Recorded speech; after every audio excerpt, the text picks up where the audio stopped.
we kind of have that false view of things, and so we kind of maybe say things like, well, I want to be a Christian, but I don't want to be that committed.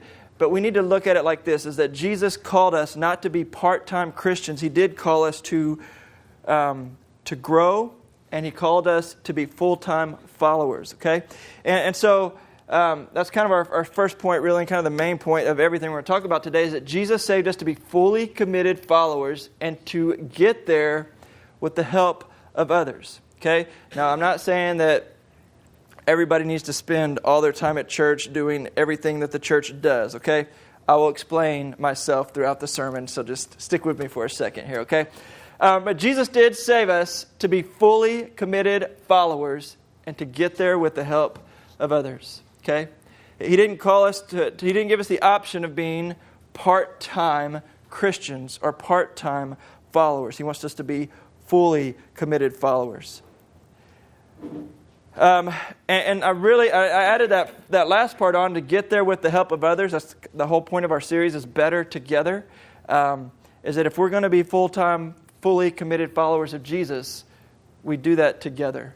We can't do that on our own. It's kind of like this, all right? If you think about, so I want us to change the way we think of church, if you do think of it kind of a gym-type mentality or club-type membership. I want us to think of it more like family, okay?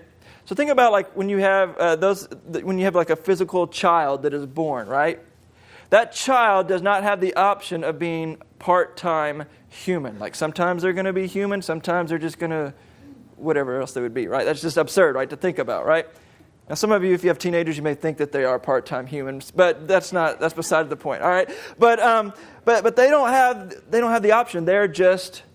They're human, right? They're born, and so they need help.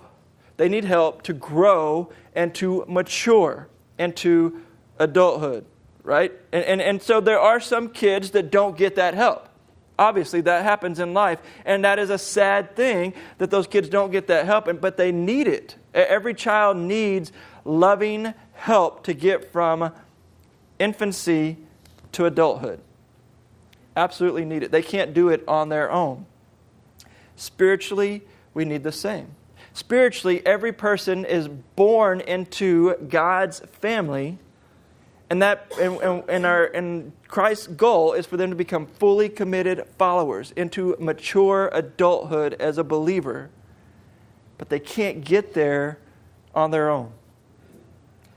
I want to tell you right now, it is impossible.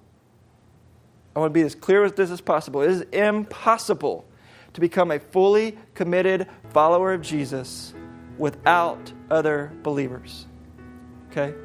You cannot do it. And so, not only do we have the responsibility as fully committed to become fully committed followers, but we have the responsibility to produce fully committed followers.